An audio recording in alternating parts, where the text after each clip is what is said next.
صباح الخير أحبائي وأعزائي، كل عام وأنتم بخير. جريمة بشعة، مقتل 3 أقباط مسيحيين بملاوي وتقطيع جثثهم بالساطور واحتفال الجناه بالطبل. هذا أمر مؤسف جدا.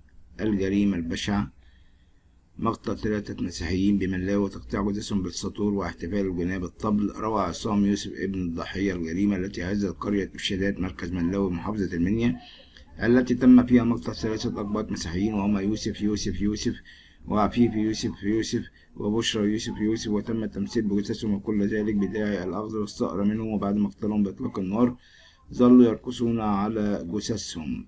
ماذا حدث في هذه الحياة؟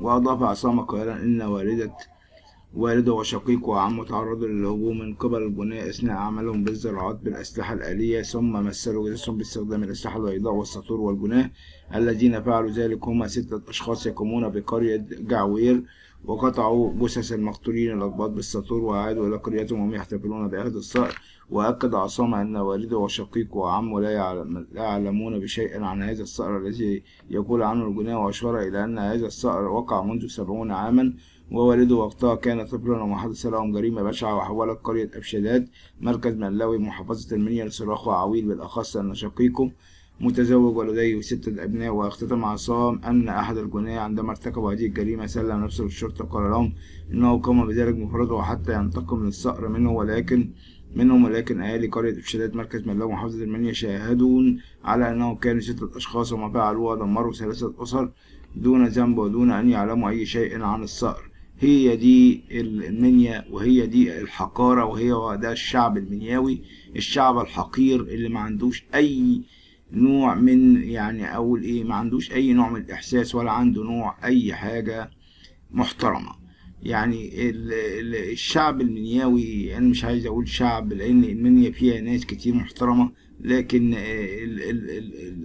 الناس السفلة اللي بيعملوا كده دول أكيد ما يعرفوش ربنا.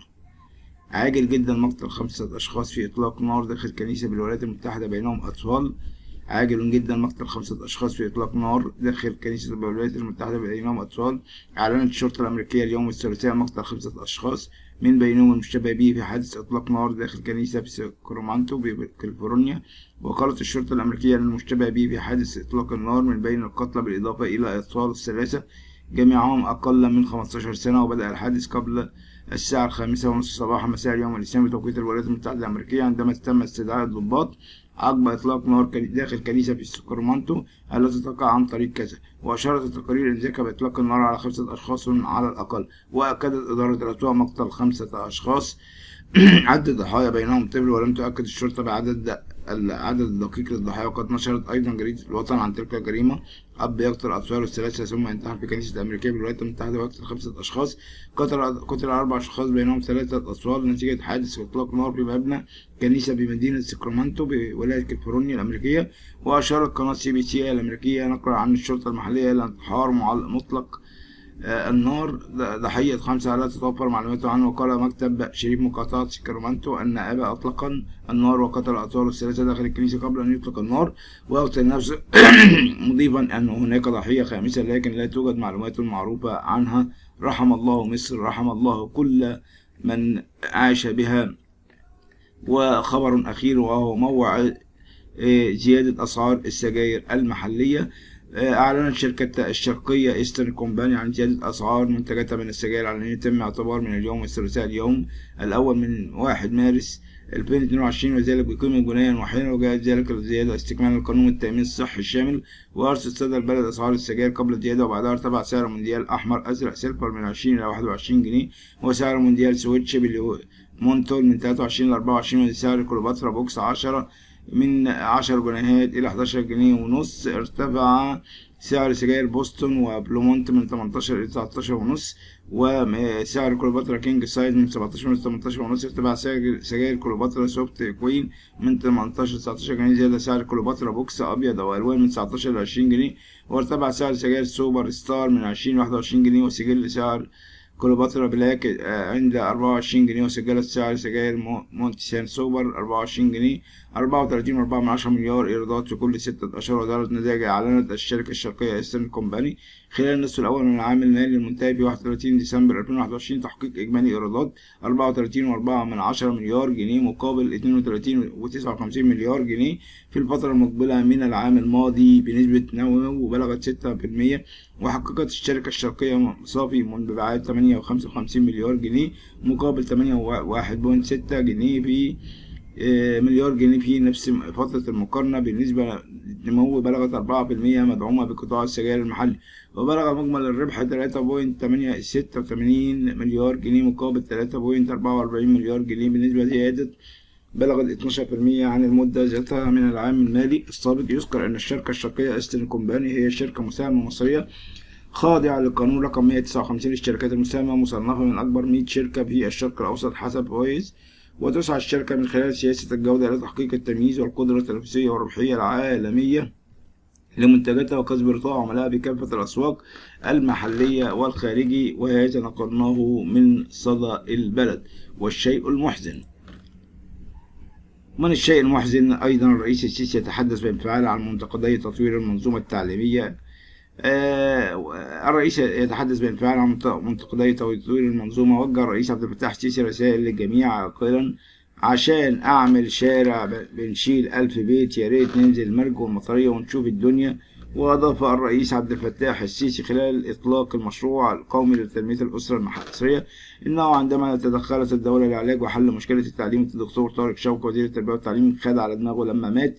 وكشف الرئيس أن الدولة بها تحديات كثيرة في التعليم والصحة وكل شيء، مؤكدا أنه عندما عرضت عليه قوائم الانتظار كان العدد 10,000 وتم علاجهم بالقضاء على قوائم الانتظار، مشيرا أنه خلال الثلاث سنوات الماضية تم علاج 1,060,000 شخص.